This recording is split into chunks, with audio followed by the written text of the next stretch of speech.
Hello, everyone, and welcome back. We are in session 2 of the Oxford Geoheritage Virtual Conference 2022. This is the first of our Flash Talk sessions, and I can tell you we've got 5 wonderful speakers who are going to talk in the first half. We're then going to have a question period, so do keep your questions coming in. You can ask them via the YouTube comments. If you have access, you can ask via the Facebook group comments, and also those on the OxGVC Discord server. If you ask a question via the Questions for Talks and Flash Talks tab, I'll make sure I put as many of those to our speakers as possible. And of course, as ever, if you have any thoughts that you want to share online, we love to hear what you've got to say and where you're joining us from today using the hashtag OxGVC. I can already see we have many people in the room joining us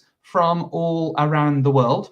I am just going to remind everyone that we have our poster session, which will, the first quarter, 25% of our poster presenters will be talking today at 5:15 UK time, and they would love to get your thoughts and questions on the Discord server. They've spent a lot of time putting their presentations together, and we should make sure we engage with all of them to ask them lots of questions and to appreciate their hard work. Right then, without further ado, I think we can get going. So I continue. We've got a beautiful session today. We're talking about geodiversity. There's some elements of biodiversity and ecology coming in there. And we're going to start off with Deborah, who is joining us from the Centre for Research Support on Geological Heritage and Geotourism in Sao Paulo, Brazil. And she's presenting on behalf of herself and colleagues on the topic of geodiversity index maps, uses and discussions. Deborah, how are you? Hello, thanks, Jack. Wonderful, wonderful. We can hear you loud and clear. So I'm going to pop your presentation on the screen. You have 5 minutes for a wonderful flash talk. Take it away. Okay, thanks, Jack. Hello, everyone. As Jack, my name is Deborah Silva Queiroz. I'm a PhD at Students at Geology at University of São Paulo. My supervisor is Maria da Glória Mota Garcia. We are part of Center for Research Support on Geological Heritage and Geoheritage. I will present my work named Geodiversity Index Maps, Uses and Discussions. Geodiversity is the abiotic part of nature and includes both the materials and the process that generates them. To assess geodiversity, there are qualitative methods and quantitative methods. Qualitative methods deal with the description of geodiversity, and quantitative methods represent the variety and frequency of geodiverse elements. The Geodiversity Index map is a type of quantitative method of spatial analysis that has been used in several types of research on geodiversity. So, this map that I show is a good example of the Geodiversity Index map in Rio Grande do Norte, state in Brazil. This map shows the classified area in 5 indices that represent the number of geodiverse elements in the area. So, this study intends to verify how the Geodiversity Index map has been used in research and what are the potential uses of this methodology. As the methodology of this work, we did the initial search on the Scopus database to identify articles that use the keyword Geodiversity Index map, and we analyzed these articles to identify how the index map was used in research. As a result, we found 80 articles. So 50% these articles discuss the spatial distribution of geodiversity elements. 28% overlapped the generated map with other types of maps. 11% presented a methodological discussion about the possible ways of elaborating the map. And finally, 11% showed the comparison with maps and data referring to biodiversity.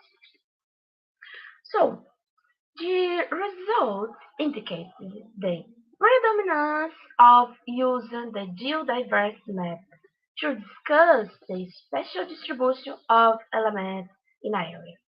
But the index map has the potential not only to present the study area, but also to deepen the knowledge of an area when added to other information.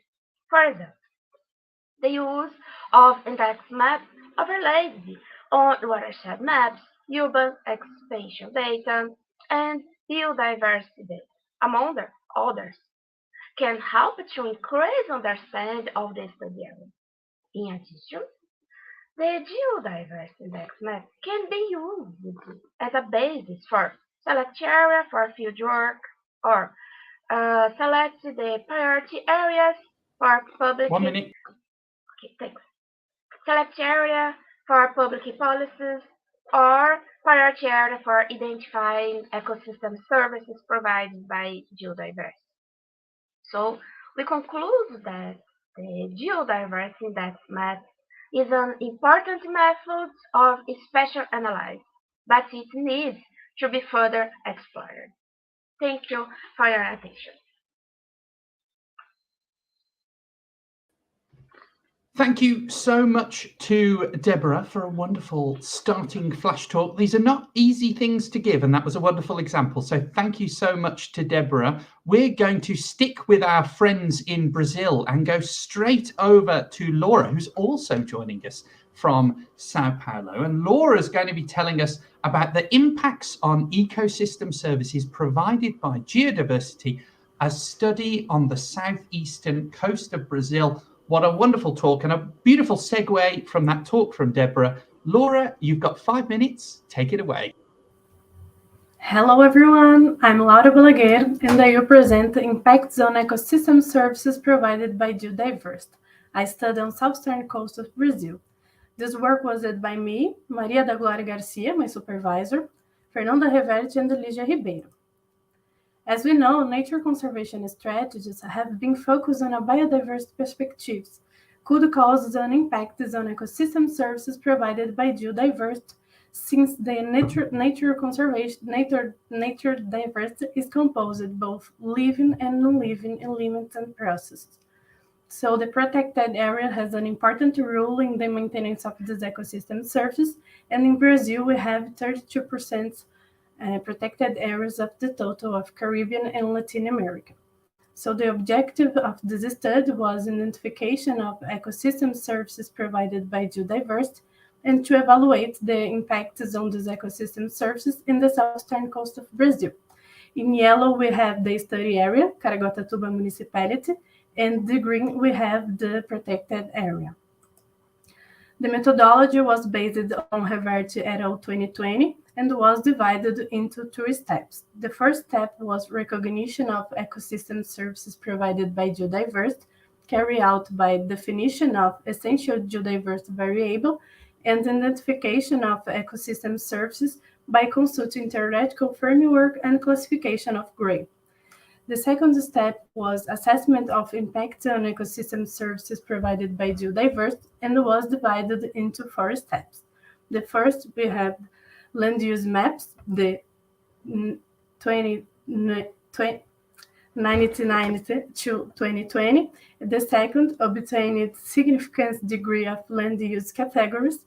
Third, correlation the land use categories with ecosystem services. And fourth, calculation of significance per group and significance relative and so obtained the losses on ecosystem services provided by Geodiversity. We obtained 76 ecosystem services provided by Geodiversity in the study area, and the results are presented into 3 columns, according to the two major impacts. The major land use category that presented more impact in the study area were urban area and native vegetation. Other land use categories had minor or punctual impacts. The most harmed ecosystem function were respectively supporting function, regulation function, cultural function, knowledge function, and provisional function. The most ecosystem services impacted in each ecosystem functions were habitat provision, especially by the impermeabilization of the mangroves that impacted a lot of groups of birds that live and feed in this region. Water quality regulation, especially because the vulnerability of the aquifers to pollution. Environmental quality, especially because the mineral extractions affected the geomorphology of the region, mischarizing of geomorphology. And earth history, we have some geoheritage sites was destroyed, especially one geoheritage site inserted in quaternary framework, and the food and drink was the minorly ecosystem services, because these ecosystem services depends the land use categories such as mineral extractions. So the results shows the relationship between geodiversity and biodiversity, and the application of the methodology could improve nature conservation strategies and enforcement environmental laws, but is still a challenging task in protected areas because they are under anthropic threats. So this is my presentation. Thank you for your attention. Wonderful talk there. Obrigada to Laura. Thank you so much. Do keep your questions coming in. Laura and Deborah and all the other speakers will want your questions after they've spent so much time working on brilliant presentations. We're going to zoom north to Finland to see Helena. How are you? Good, thank you, Jack. How are you? I'm very good, thank you very much. So without further ado, we're going to hear about a field-based method for observing local-scale geodiversity for biodiversity applications, presented by Helena and all of her colleagues. Take it away. Thank you, Jack, and hello all. I'm happy to be here today. So my name is Helena Tukiainen, and I work as a postdoctoral researcher at the Geography Research Unit at the University of Oulu in Finland. And in the next 5 minutes, I will tell you about the method that we have developed and with which it is possible to measure geodiversity on a local scale.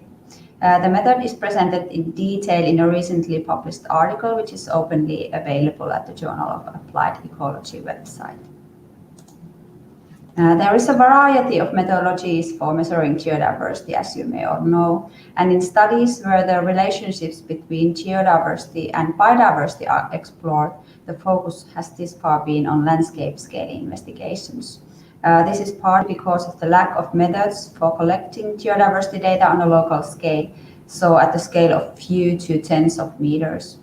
This is although the local scale is highly important for conservation planning. So our aim here was to develop a field method for observing local scale geodiversity, which is applicable in different environments and for different purposes. We developed and tested the method in Arctic alpine tundra environments in Northern Europe, in Finland and in Norway. To test whether the method can be used in investigating the relationships between geo and biodiversity, we collected data on plant species richness of the same sites and analyzed statistically if geodiversity and plant species richness are correlating with each other. In our method, the basic unit of observation is an element of geodiversity or a geofeature. They are elements of geology, geomorphology, and hydrology, which can be observed in the field at the study sites. And our measure of geodiversity in this study is georichness, so it is the sum of all geofeatures found at each study plot. On the right, you can see the main steps of the implementation of the method in the green circles. We piloted the method in Finland and Norway, where we observed the geofeatures at study plots that are circle-shaped and had 3 different radii, 5, 10, and 25 meters. The center of each plot was a 2 square meter vegetation plot, where we estimated species richness of vascular plants. The location of the plots was based on the locations of vegetation plots, which are part of wider vegetation reserve data. Our field team visited these sites during summer 2020. Then to the results. On the left, you can see the frequencies of the observed geofeatures or elements of geodiversity in the studied plots. We found altogether 25 different geofeatures from the 76 study plots located in northern Finland and Norway. The most common geological geofeature was diamington, that was found from all plots at all radii. The most common geomorphological feature was physical weathering, and the most common hydrological feature was a dry channel. Radius had a positive effect on the number of geofeatures, as the average georichness tended to get higher as the radius of the observed plot increased. On the right, there are the results of Spearman's rank correlation analysis. From the scatter plot, you can see that there is a positive correlation between species richness and georichness. Below the scatter plot, you can see the Spearman correlation coefficients between georichness and species richness at different radii. If the result is statistically significant, the correlation coefficient is marked with red-colored background.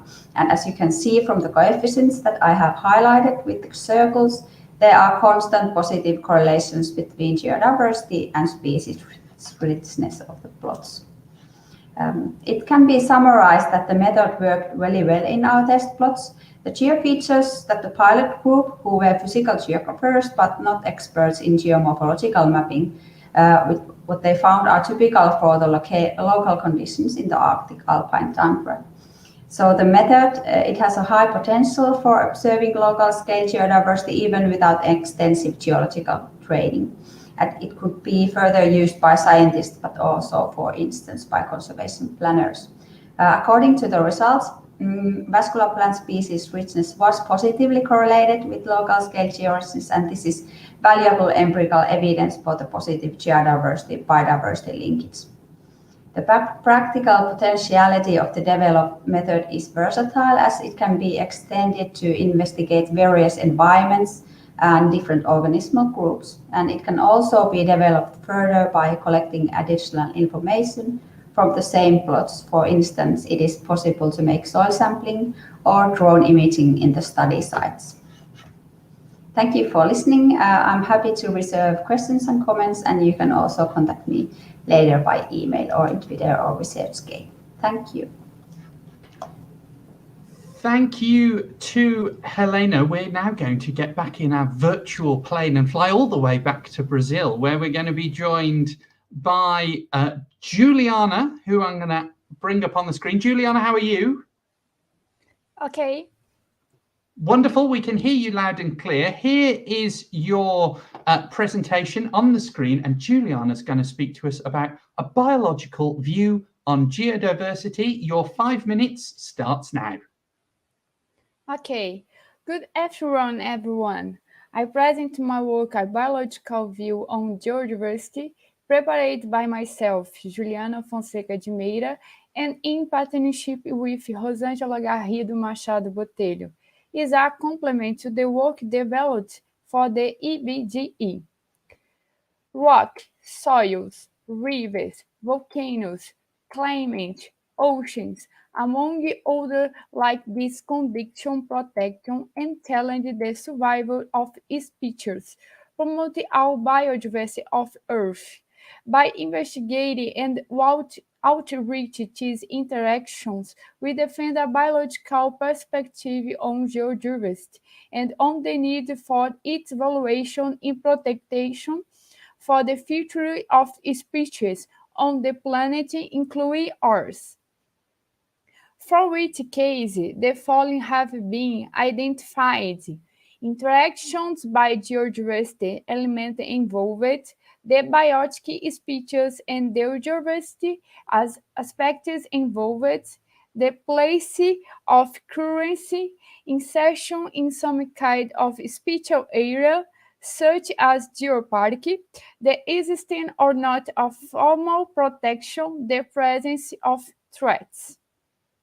Among these cases are the Galapagos land iguanas, Colonophus substratus, which nest in the crater of La Cumbre volcano, which acts as a natural incubator. The lesser flamingo, Pheniconias minor, which nest is Lake Natron, provide protection to the nests amongst predators do not enter the lake due to its high alkalinity. The Amazonia turtle, Pocodenemis spansa, which nests on beaches formed along the coast of the rivers in periods of low rainfall. The rain frogs, Brevichepis macrops, which come out at night to forage and look for meats when the humidity and temperature are favorable, and white camel, Camelus femerus, which live in one of the driest places on the planet and go out in caravans in search of water, especially in winter. With exception of the rain frog, the other species mentioned are under protection and conservation programs. However, most territories are not protected. Only the Galapagos Islands enjoy great formal protection. How species listed so far under some degree of threats, mainly due to many activities, with emphasis on the occupation of area for development of mining activities, as in the case of the rain frogs and white camel's territory. Lake Nature is trained by my chemical extraction.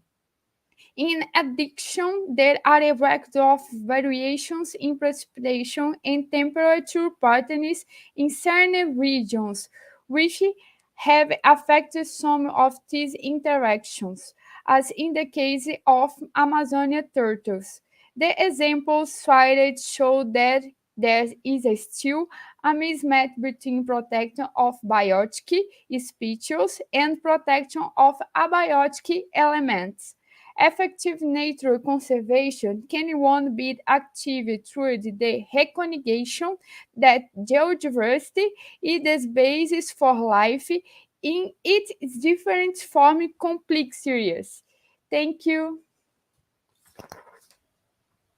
Hello, everyone. Thank you so much to Juliana, and apologies. I think I personally had a connection issue there, so apologies if we had some connection problems. I think that was on me. Thank you so much to Juliana. We are going to zip across to see Patricia, who is northwest of our last speaker. Patricia, are you there?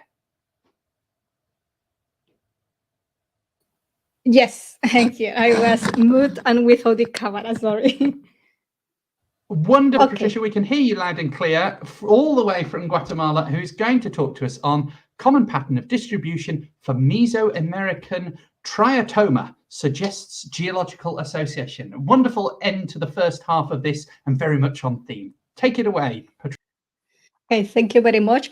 I think that this is going to be like the first indirect study related with geoheritage.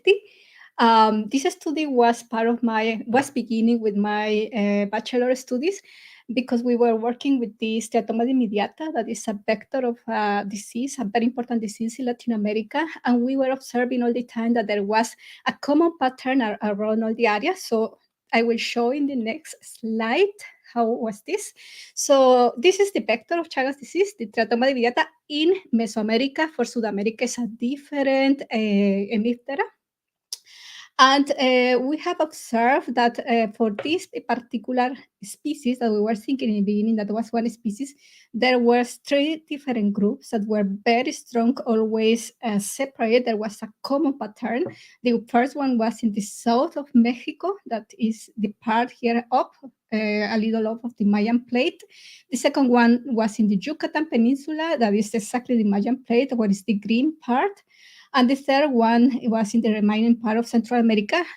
These 3 different common patterns were considered like different species, and until now, with many different sources of evidence, it has been found that there are different species, and so Triatoma dividiata now is considered a complex of species. However, as you can see there, I put this image in which you could see the different tectonic plates, because not only with this Miptera we found or we observed that there was like some association with the geology, but also from different organisms like other insects, mammals, small mammals, and birds.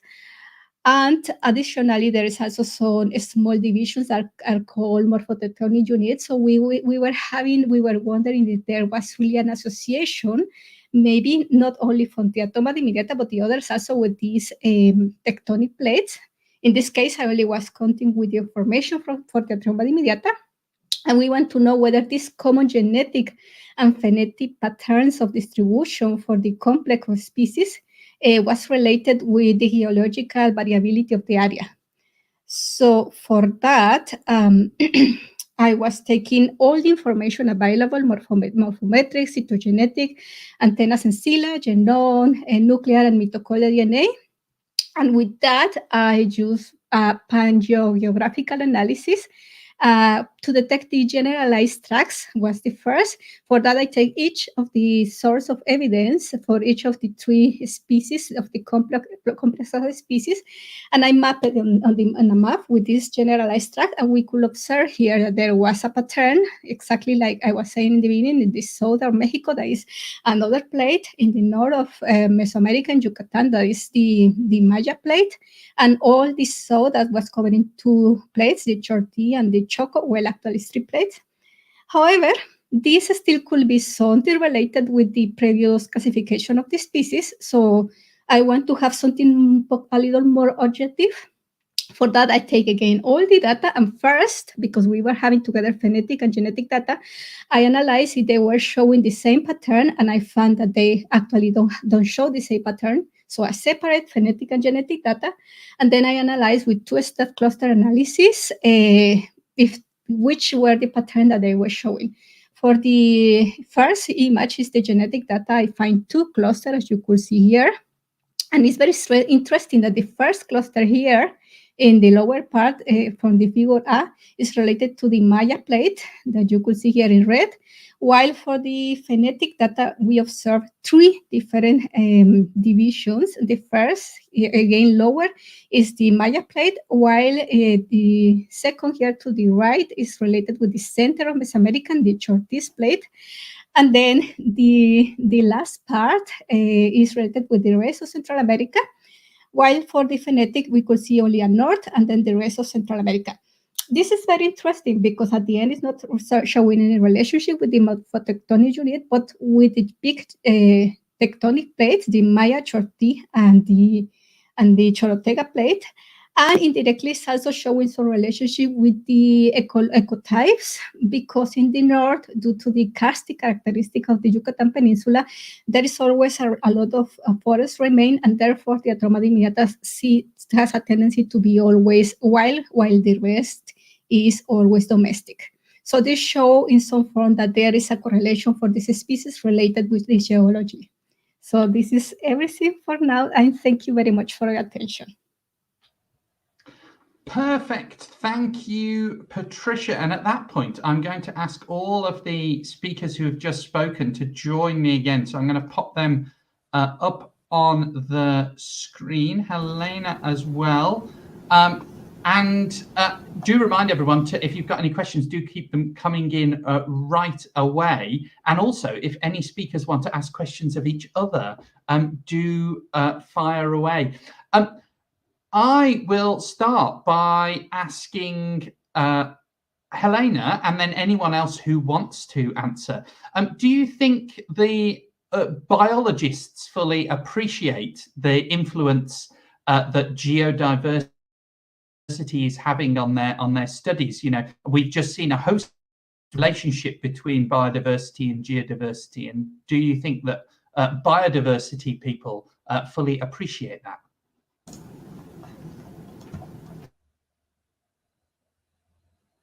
Nowadays, that geodiversity is seen as a valuable environmental predictor of biodiversity, but I think that still it needs to be like more talked and more discussed and more promoted in a way, with researchers focusing on biodiversity.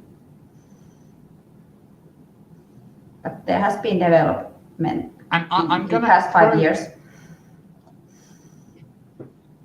I'm going to throw in Marie-Noël's question, which I shall put up on the screen, and I will ask any of our speakers if they want to speak on this.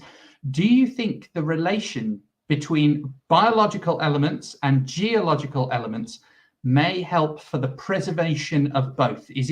Are we going to see better conservation of both biodiversity and geodiversity when we more fully recognize the relationship between both? Would anyone like to offer any thoughts on that? Patricia. Yeah, I should say that I was working first with Hemiptera, and now I'm working with Hymenoptera, especially bees. And with bees, we also observe the same pattern. And it's very interesting because, as I was saying, the Yucatan Peninsula, for example, has a very characteristic and unique type of geology. It's karst. And for that, the forest could not be, well, it's still there. But what is interesting is that the species are also very special. The species that are in the Yucatan Peninsula are different to the rest of the Mesoamerican area. And this suggests that, yes, of course, this area is unique. And for that, we have to conserve, especially bees, because there are many things that we still don't know. And there is something there that is creating like this special diversity. So I think, yes, there is a relationship there that suggests when there is something special with the geology, there is also special with all the taxa that should be there. Juliana, did you have any thoughts on that question?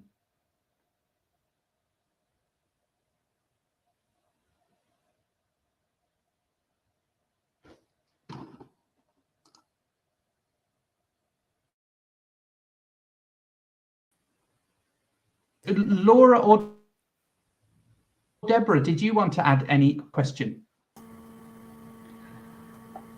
I believe yes. We can work the relationship between geodiversity and biodiversity, as I presented in a approach, in a ecosystem services approach as example, and we have so many examples about that, like supporting services, and yes, I believe that is possible. And Deborah, any thoughts? I think it is a biological and geological element is a good interaction, because when we think about the ecosystem is the biological and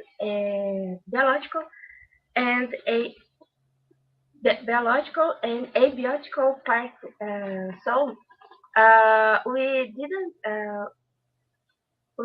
don't think about the ecosystem separate the biological and abiotical part. So when you think about the preservation, is the both. Excellent. Well, at that point, in the interest of time, I'm going to begin what is a slightly complicated process to transfer between the two halves of the Flash Talk session. Thank you once more to Patricia, to Deborah, to Helena, to Juliana, to Laura, joining us from all around the world. If you have any further questions, do grab them on the Discord server. If I can, at this point, ask the speakers who've just spoken to leave this room and join us on the YouTube channel. I think we have most of our speakers for the next half, but if I can ask Edward to now use his login link, and while that's happening and everything's rotating in the background, we will just have a very short video, because some of you might be wondering, what is Charnwood Forest, who are associated with this meeting? So here is It's time to discover Charnwood. Perfectly located right in the center of the country and enjoying superb transport links, there is no better place to visit, work and live. For nearly 600 million years, the powerful forces of nature have been sculpting our breathtaking landscapes. Evidence of our unique geological history is scattered among picturesque villages and can be experienced up close in the rocks of Bradgate Park and Beacon Hill. Such is the importance of Charnwood Forest, it is now an aspiring UNESCO Global Geopark. At the heart of this dramatic landscape is the dynamic university and market town of Loughborough, home to the last major bell foundry in the UK, 800-year-old markets and the Great Central Heritage Railway. In Charnwood, we are proud of our past and excited for our future. Our award-winning Loughborough University and cutting-edge science and enterprise parks are leading world-class research, innovation and sport, and nurturing the stars and heroes of future generations. Discover Charnwood, a fascinating destination promising a non-stop voyage from ancient origins to future potential. In Charnwood, we are shaping tomorrow's world today.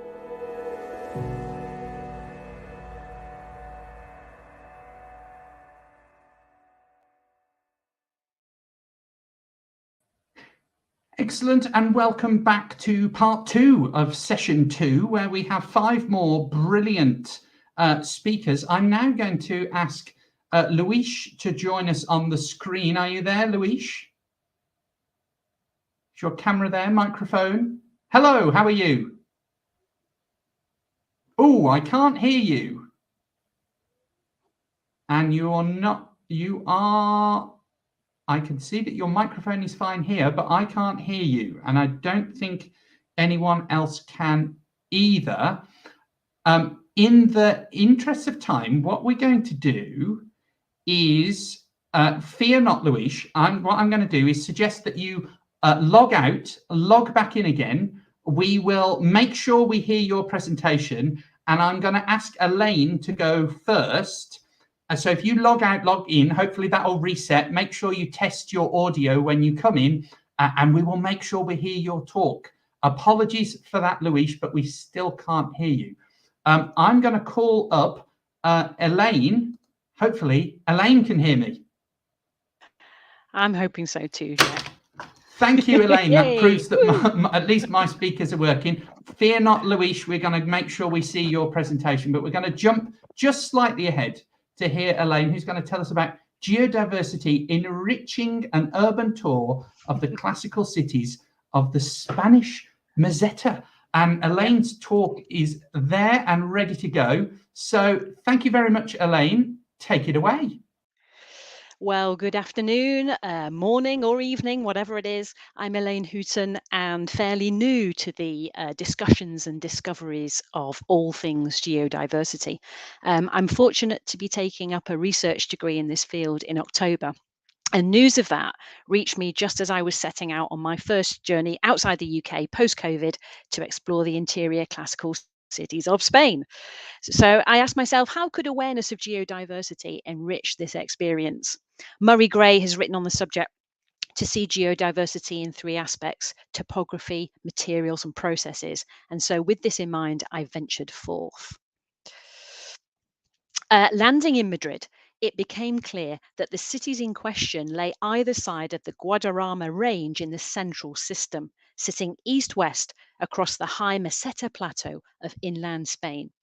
Human history itself was soon to be seen crisscrossing these mountains, with Segovia and Salamanca on the northern side and Madrid and Toledo on the southern. These uplands are the remnants of the great tectonic forces at work during the Carboniferous period that stitched together the supercontinent of Pangaea. Here shown on the slide, the coming together of the ancient Ibero and Amorica regions to create a significant tectonic arc, resulting in complex geodiversity across the modern Iberian Peninsula. During the forging of the Spanish state, these mountains have played a key role as shelter and fortress topographies. Segovia, as in the photo, embodies this perfectly with the walled palace castle of the Alcazar, built to fit the sharp promontory at the confluence of the Eresma and Clamores rivers. It was here that the young Isabella was sent for seclusion, protected by the snow-capped mountains in the background, and later crowned here as Queen of Castile at the start of the Spanish Golden Age. As you explore the streets of these cities, the soft, warm architectural colours embrace you, giving these places a honeyed characteristic. Looking closer at the materials used gives further insight into the relationship between the igneous core and the subsequent sedimentary geologies of the area. In Segovia, the soft sandstone is carved with Mudéjar tracery, whilst more resistant volcanic rock is used for decoration or to help drain water away to limit weathering effects. The old city of Salamanca is a World Heritage Site where the consistent use of Villamayor sandstone from quarries nearby brings about a cohesive sense of place. The higher levels of feldspar give the rock, and thus the city, its beautiful pink hue. But in its earliest days, form was winning out over function, as the grainy Arcos sandstone is readily porous. Over time, local construction began to look to the parent granitic rock for a solution. The impermeable quality made this ideal for the base of buildings, such as in the picture for the new cathedral, leaving the sandstone for the more decorative aspects. The city has numerous examples of the intricate carvings of the plateresque style, such as over the main door of the old university buildings, impossible to achieve with a more resistant stone. Once again, we see nature-culture relationships in full flow in these cities. Of course, topographic origins inform our understanding of geological materials, and through them we can understand some of the processes at work still in this classical landscape. And here we see two of these, the more dramatic and the more incremental. Along with many other churches and cathedrals of Spain in 1775, the sudden movement of the seafloor many kilometers away during the famous Lisbon earthquake caused up to 6 minutes of shaking and subsequent damage. The new cathedral of Salamanca was under construction, and repairs to some outlying walls can still be seen, such as in the photo, where cracking has been tethered together. On the southern, drier side of the Guadalmara Sierra is the old capital of Toledo. Again, the urban construction is on top of a rocky outcrop, surrounded by a meander of the Tagus River. Since Roman times, endeavours have had to be made to bring water to the city, and they engineered water channeling and aqueduct systems. And here you can see the remnants of this down in the Tagus Gorge, where the mountain river water travelled 40 meters above the river and into the water storage within the walls. Later, the groundwater from the underlying aquifer was accessed, but today wells in the city are dry as a result of recent droughts and increased exploitation. And this is a challenge for modern Spain across much of its territory.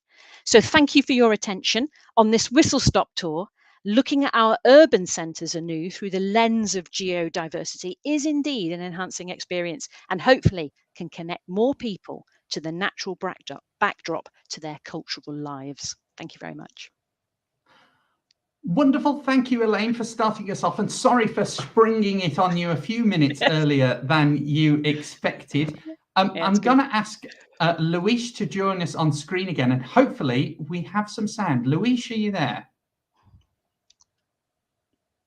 The suspense. I shall let you go, Elaine, so you're not in suspense anymore. But your questions, if you do have them for Elaine, do keep them coming in. And for all of our speakers, Luis, are you there? We still can't hear you, unfortunately.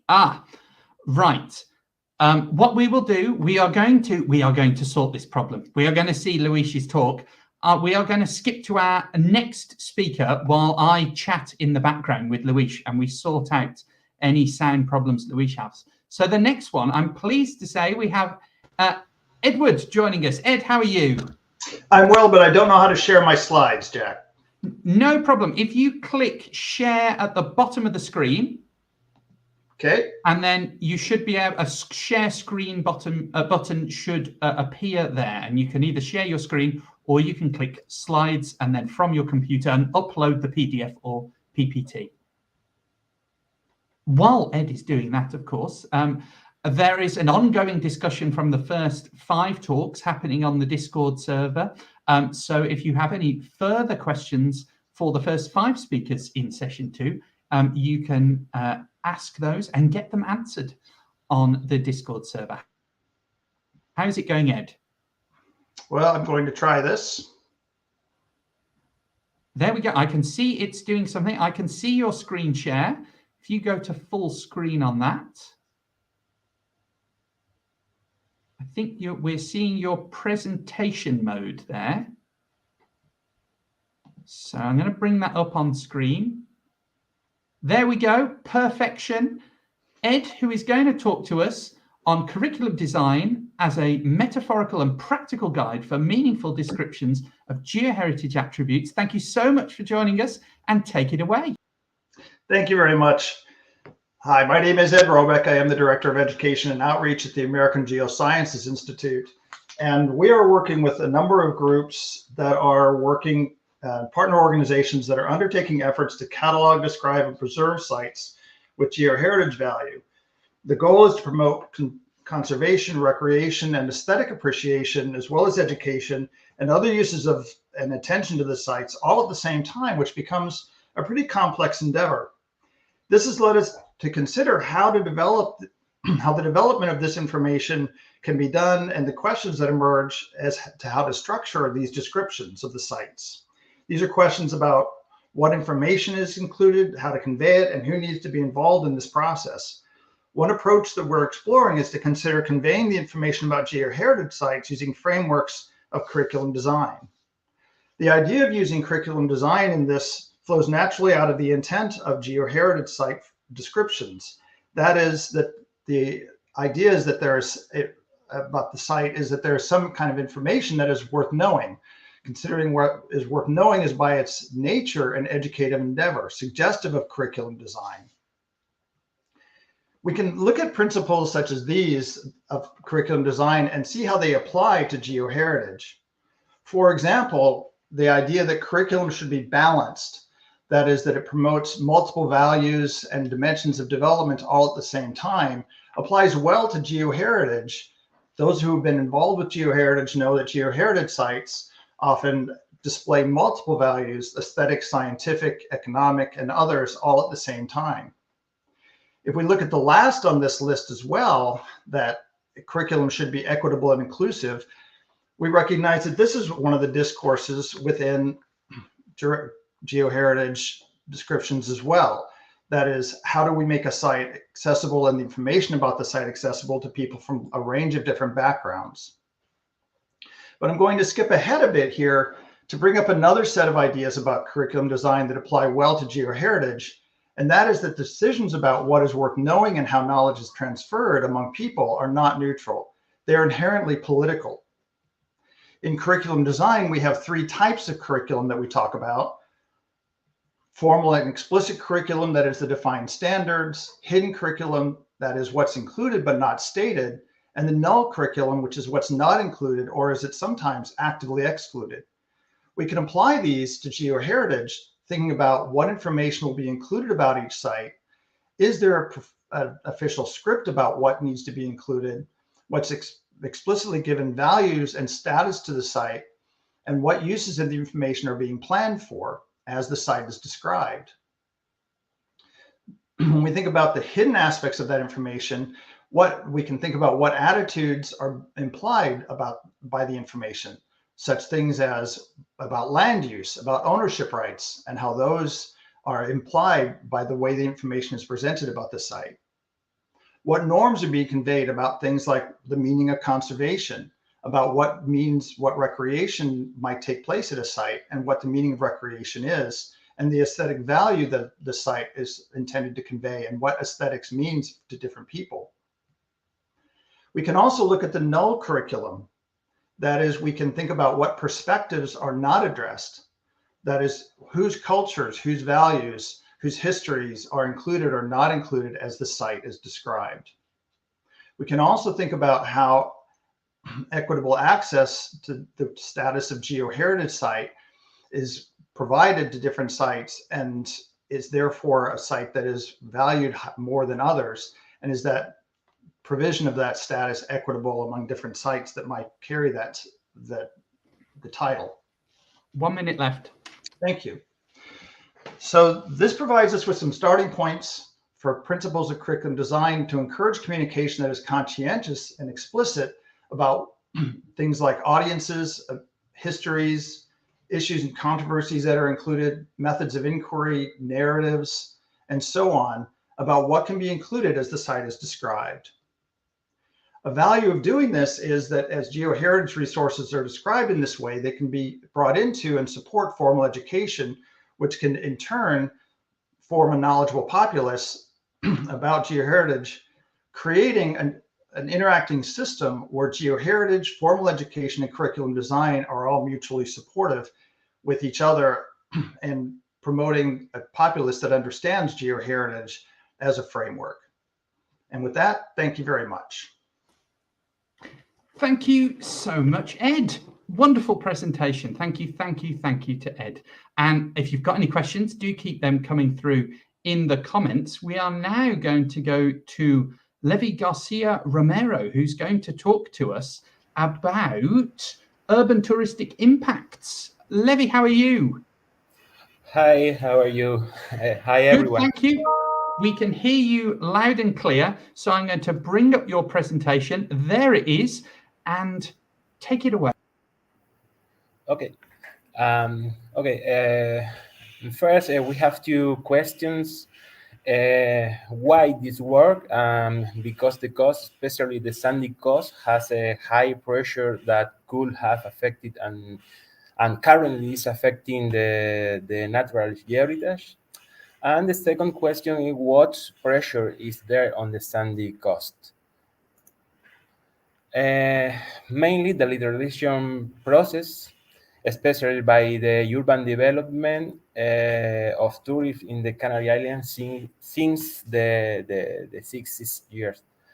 And then the interest of beaches and dunes for the tourist industry combined with the climate, that's the sand and beach tourism, led to an occupation of this ecosystem or their surrounding. As a result, conflicts between development and conservation are detected on the natural geoheritage of these ecosystems. The methodology understanding as element of the natural geoheritage of these ecosystems, we made a mapping of the different aerial landform in 4 aeolian sedimentary systems, Lambra, Hable Sur, Corralejo, and Maspalomas, through making a visual analysis between 2 dates, before tourist development and after or during tourist development. For this, we use historical aerial photograph and current orthophotos. And finally, the different aerial landforms were classified into 4 processes. In this sense, accumulation, stabilization, erosion, and anthropization, and all this in geographical information system. And with this cartography, is in a very quick way and very quick view, we can see that Lambra show little significant changes of the aerial landform. However, Corralejo, Hable Sur, and Maspalomas show a lot of geomorphological changes. In this sense, in this figure, in the top, we can see the evolution of urbanization in all these study areas. Coincident Lambra, no urbanization area is detected, and the other study area have a lot of occupation by urbanization. even blocking the sedimentary transport, the wind direction. Maybe we can see the red arrows in the figure are indicating wind direction and island transport. In the table, finally, in the table, we can see the example of Lambda, where the number of island landfall is stable.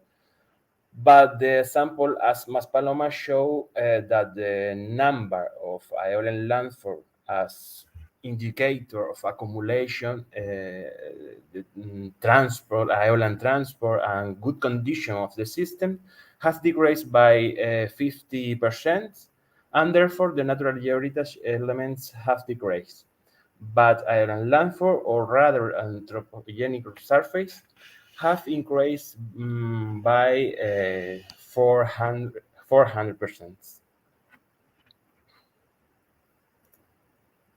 And thank you very much.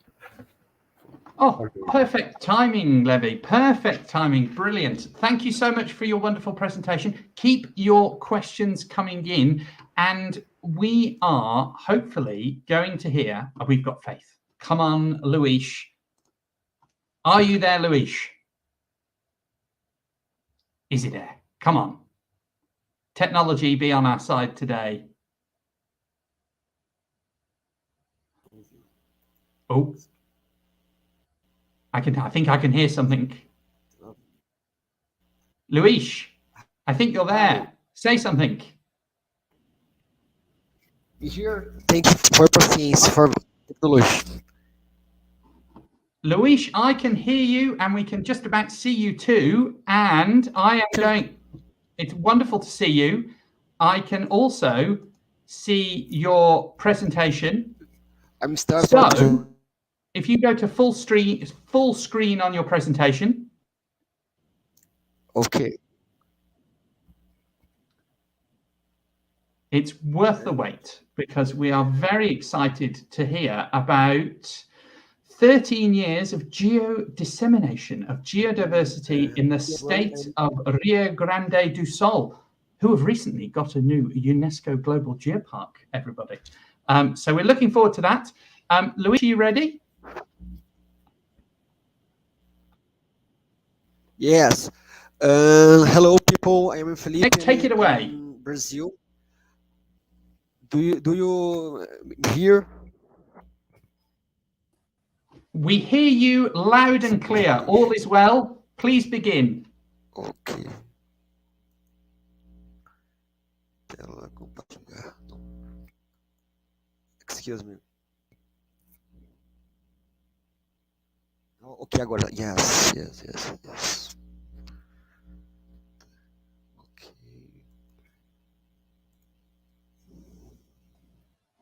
Luis, I should say we can hear you, and your slides are on the screen, so you are absolutely good and ready to go.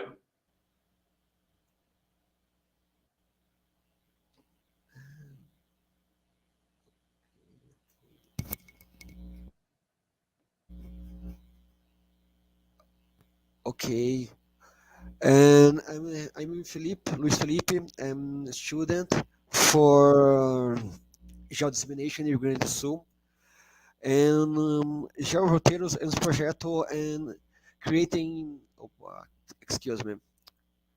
Georoteiro creating in 2009 an initiative for a group and student and geology in Usinos in south of Brazil. This group proposed in create an alternative de communication for geology. This first photo and first camp, this very significant for us, but no have money, but no com outros vários excuse me for dissemination conhecimento and simple and in simple way in without technical terms. the unwritten the reader audience website. It's created for dissemination geological alternatives Luis, one moment. I think you can, which Luis. encourage in understand the phenomena that change our planet, the preservation geological heritage. This is as wrote and geological wrote, but as Rio Grande do Sul is very, very important in geology and in Brazil. In various evidences and volcanic, paleontologic in the states as far as points. This look in my presentation. This is I'm excuse me.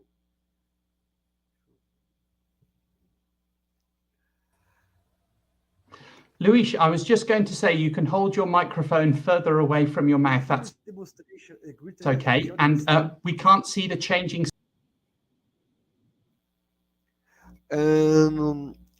Here demonstration little great geodiversity of the states.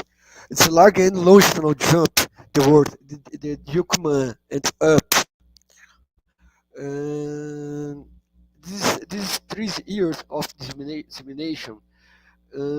Years to decrease for broken notes and shell sites for school, Congress, and for population. During these times, we always put sent part in Geoparque initiative in the states. The part Geoparque Caminhos do Sul, UNESCO, and Geoparque in Esperanto. These initiatives reinforce your proposed the tools you know perseveres. You preserve loves, you love take care. Yes?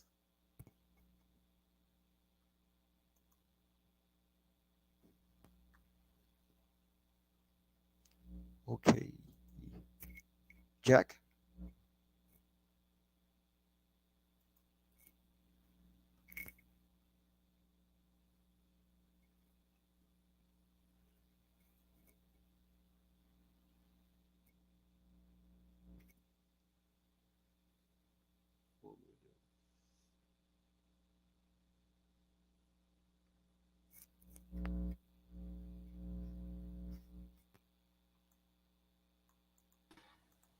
Luis, I don't know if you can hear me. You've got just over a minute left. I think we might have a technical difficulty in there being a very long delay between the two of us.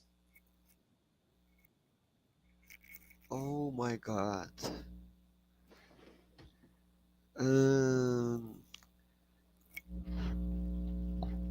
Share.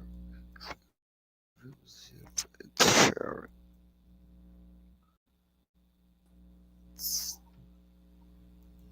Right, what we're going to do, ladies and gentlemen, I'm afraid to say, I think we are having technical difficulties getting through to Luis's talk because I think we have an exceptionally long delay between the connections between us in the studio and Luis. What I'm going to suggest is that we will work with Luis to put forward a recorded version of Luis's talk, and we will make sure that's shared with delegates. Luis has done a heck of a lot of work to ensure that his talk is ready, and we very much want to share that, but we've clearly got some technical difficulties at the moment. So we'll work on that and make sure Luis's work is shared with everyone. Sorry we couldn't bring that to you live at the moment, but to wrap up this session, we're going to go across to Erica.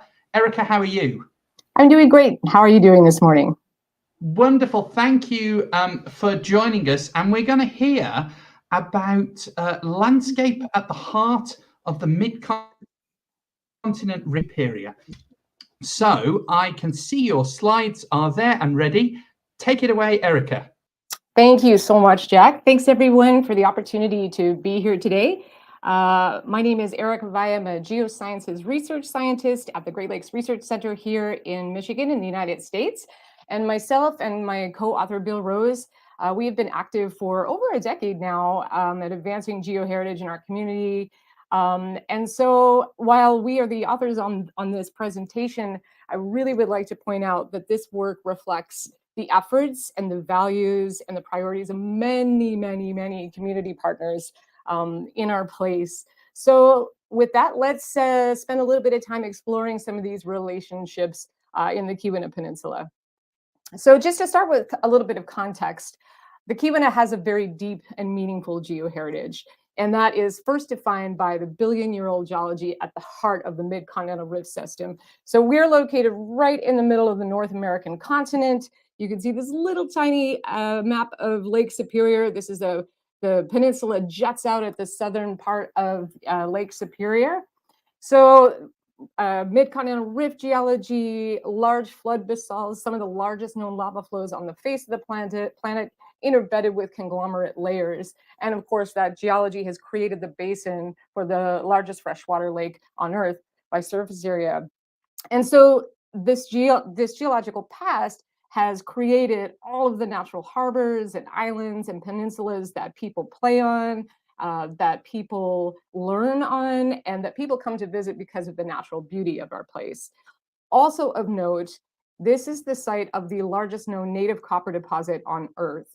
And so with that, there are many relationships and activities that have developed over time. Most commonly shared in our community is the European copper boom story. That is most widely interpreted. And if you visit here, and some of you I'm sure have, I know that Ben has been here and a few others, you'll notice all these poor rock piles, tailings piles, derelict mining infrastructure, and the signage is all related to copper. It's a big part of the story here. However, there are more stories to share within our region as well. This is also the site of the oldest metal workings in the Western Hemisphere. We have dating back 7,000 years, but you can imagine people would be mining 9,000, 10,000 years ago when the ice left and we had all of this copper jutting up out of the ground. The Anishinaabe Nation also has incorporated copper into their value system, trading up and down the Mississippi, and of course using copper in ceremony today. Again, the European immigration wave that triggered this copper boom in the late 1800s and early 1900s is very well told. And then as we're moving forward, we're looking at opportunities for tourism and recreation, geotourism, things that are rooted in our beautiful landscape and why people love to come and visit this place. So we have varied relationships within this place. The water, rock, and copper are then these collective elements that really shape our sense of place, our economies, and our traditions within this space.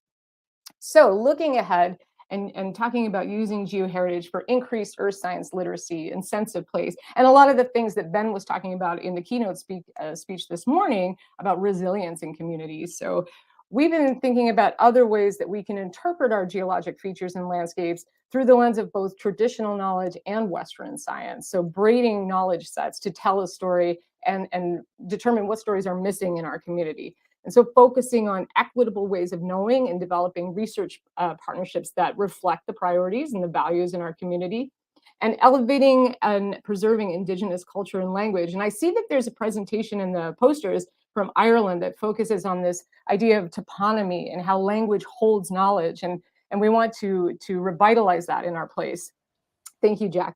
And to promote art as a way of learning about relationships with landscape in the Keweenaw Peninsula. And so just to highlight a few of the things that we're working on, we work a lot with educators. In a couple of weeks, we'll have a professional learning institute where we look at how the geology and the industrial mining waste and climate change and food sovereignty for tribal communities are all connected, talking about resilience in communities.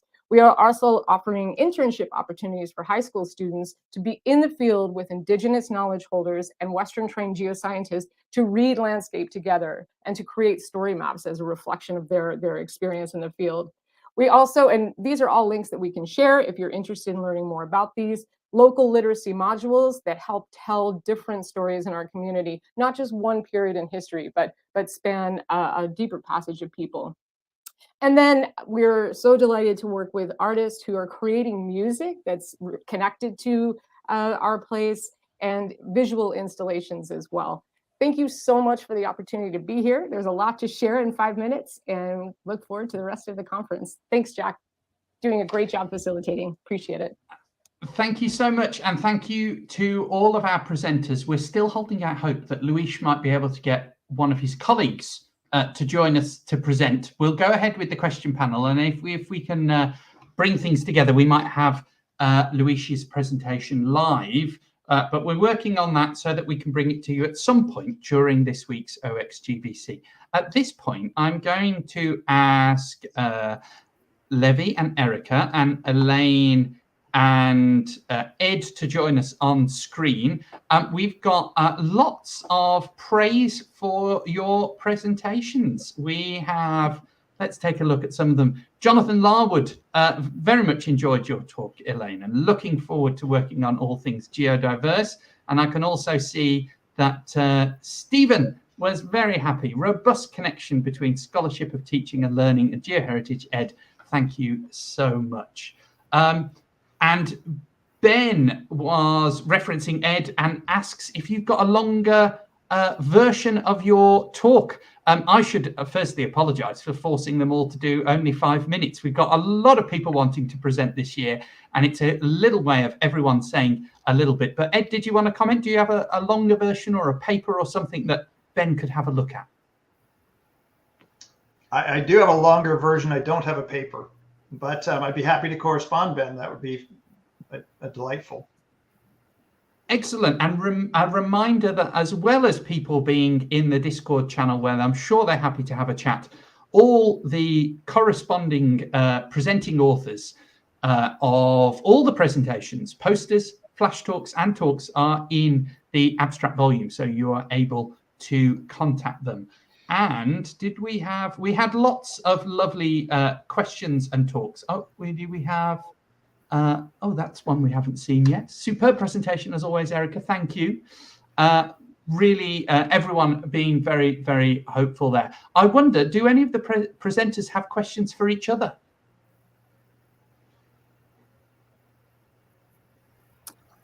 Not a question, but I'll also point out that on Wednesday there is a poster related to the talk that Ed has presented here today. So if you want to know a little bit more about curriculum connections and how that's being done in the United States, please tune in to the poster session on Wednesday afternoon.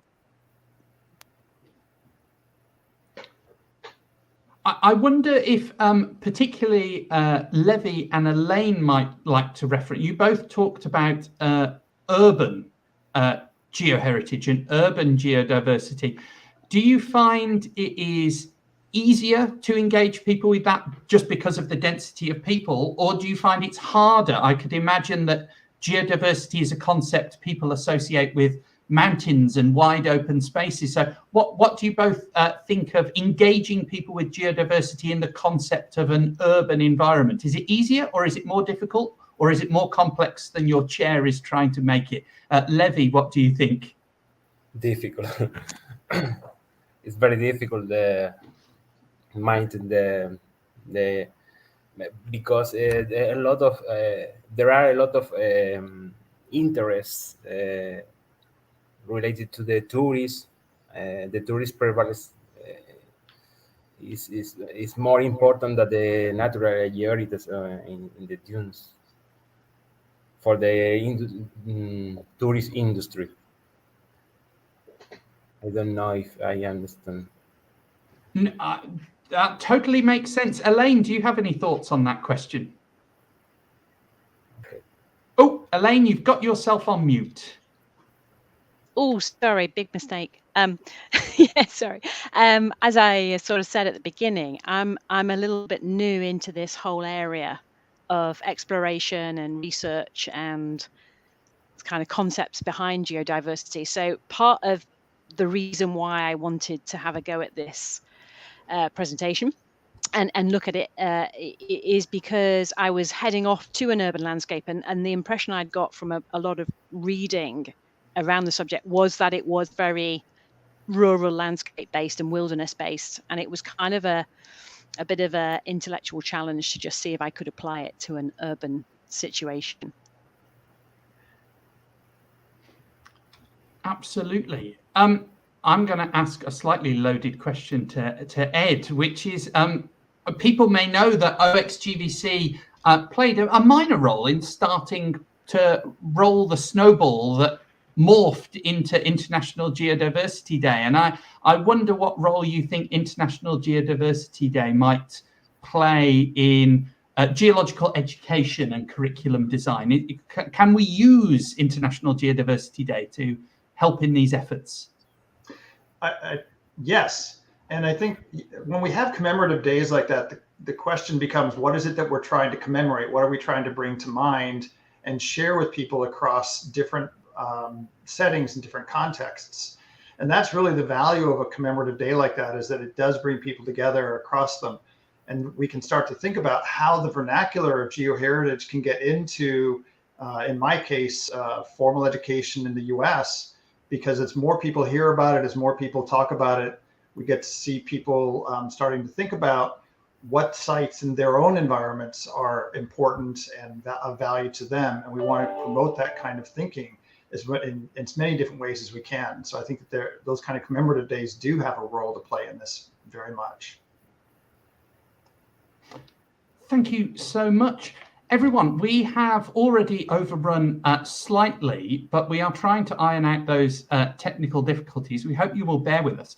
But I have just seen that Marcos has joined us, who is one of the co-authors on Luis's talk. And I think as we are at the end of the day, there's no harm in keeping the stream running for 5 more minutes in the hope that we can see one more final talk. We are just waiting. I'm just going to call Marcos up onto the screen. Marcos, how are you? Hello, good afternoon. Can you hear me, by the way? We can hear you. We can see your feline colleague in the background joining us. Yeah, I apologize for that. Not at all. The first cat of OxGVC 2022. You are live joining us, beaming all around the world. Do you have Luis's slides? He has not sent them to me yet. Just I apologize for the issues. Just a second. He's trying to send them to me. I think his internet is not great. I tell you what, I will do a few more questions. We shall persevere with this for a few minutes because it's worth it. I'm just taking you off the screen, Marcos, so you can get those slides sorted in private without us all watching from around the world. Thank you. I'm just going to do a few more reminders.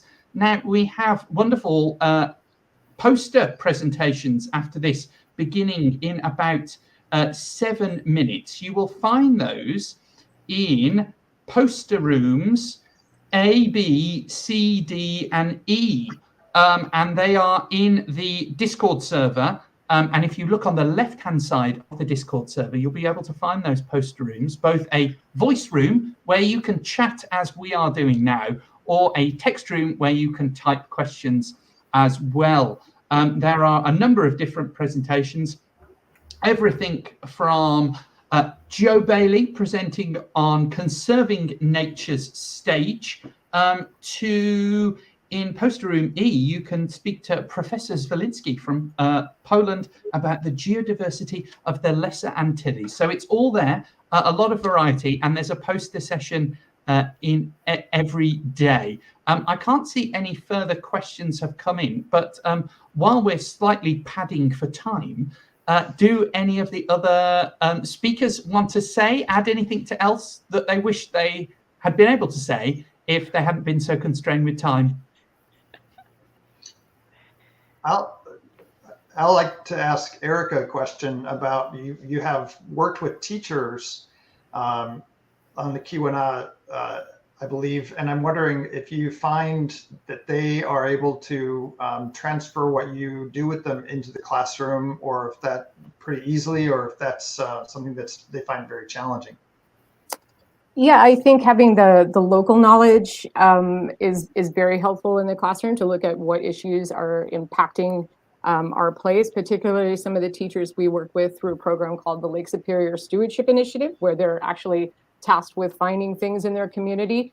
But I think the idea, like we're looking at those curriculum connections so that it can meet some of the standards in a better way, so that makes it that much more easy to bring it into the classroom. So with some local educators who are working with students who are working on very, very specific issues, yes, it's easy and it's great and it works very well. But on a broader scale, we need to think about how to match those to the curriculum standards, which we've started doing. So, great.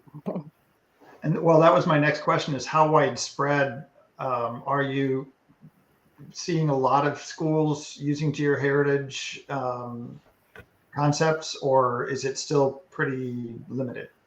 So we've been working with education and outreach in our community for over a decade. And so when we first started, it was pretty slow, but now we're seeing more and more schools engage, either installing their own boulder gardens with signage that explains what the different rocks in the Keweenaw are, having festivals that celebrate the place that we live and celebrate the geology. So we are seeing a lot more, but I think that's part of it. And something I was going to add, that a lot of this work really does take time, and it takes that relationship building within your community to engage and to sort of trust that this is a great process, and that, hey, I am learning a lot more than I realized I would by engaging with Geoheritage.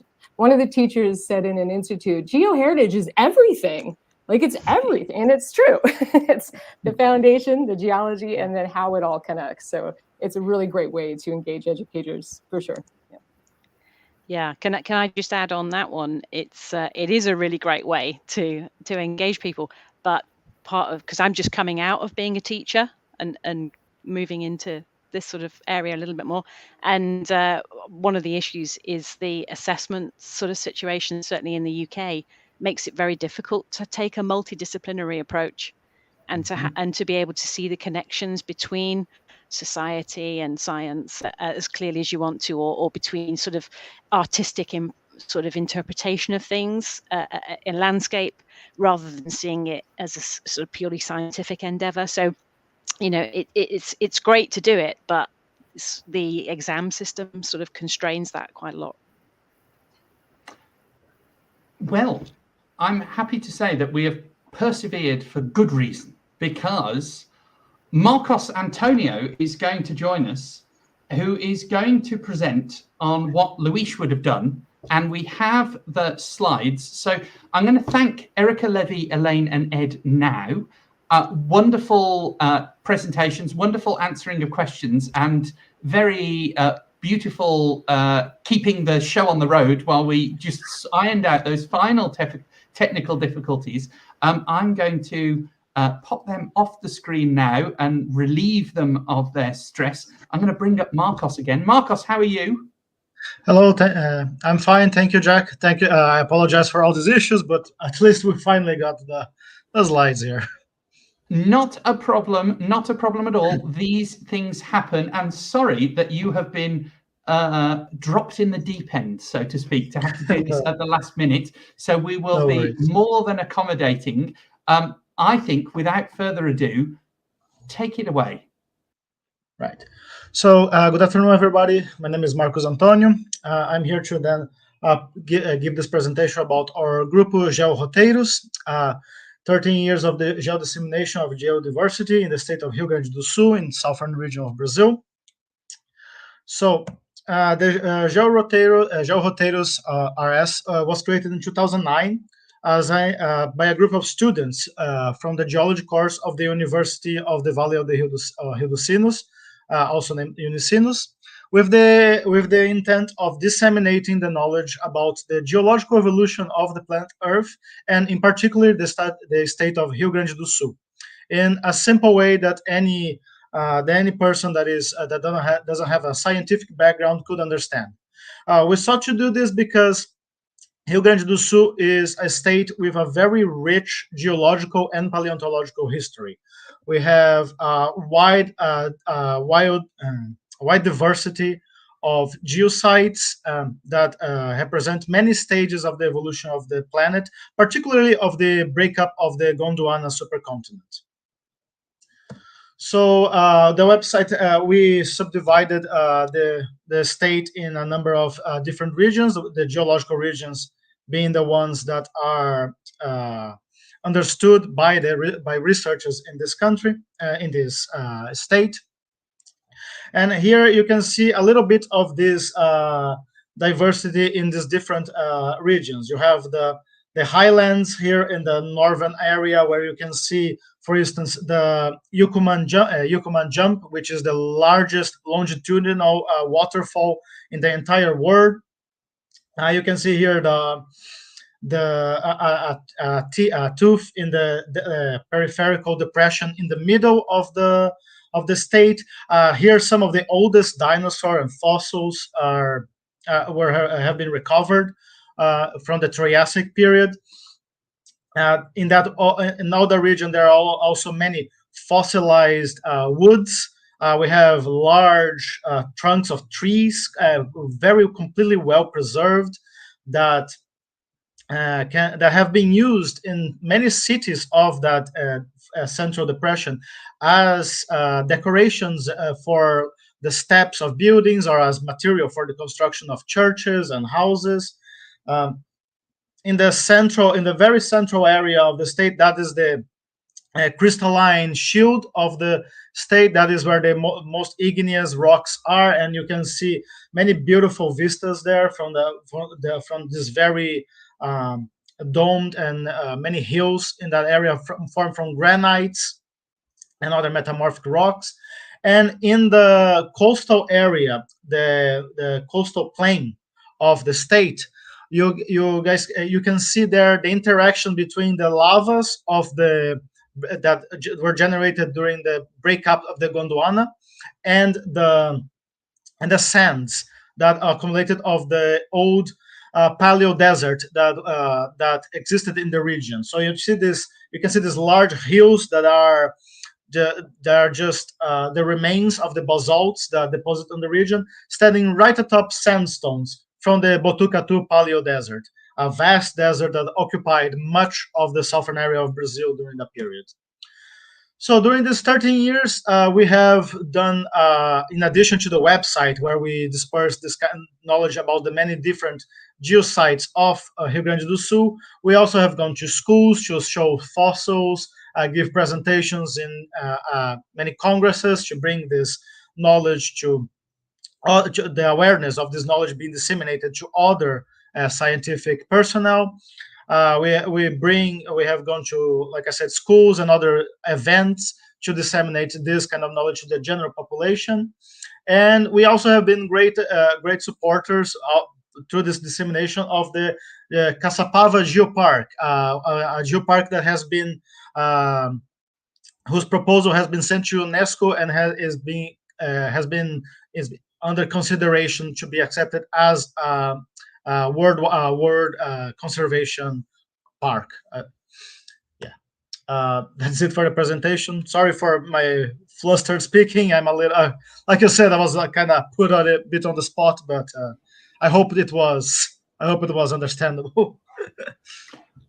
Absolutely understandable, Marcos, and a wonderful example of how to give a talk at no notice whatsoever. That was Marcos Antonio, I believe, of the Federal University of Rio Grande do Norte.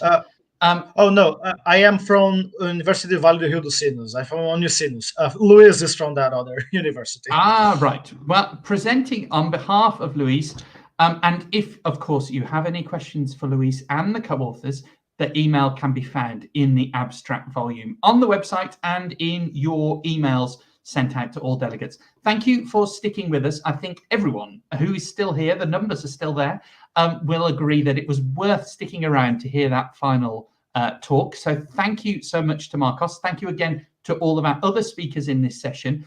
It only remains to say that the poster session has already begun. I can see the poster rooms are filling up and discussion is underway. So why not hop over to the Discord server now, have a good discussion about all those poster presentations, and then we will see you tomorrow where we have the poster session ahead of the talks to maximum accommodation for all those people joining us from different time zones all around the world. So from Marcos and me and all the other presenters in session 2, thank you very much for joining us, and we'll see you again tomorrow. Goodbye. Thank you very much.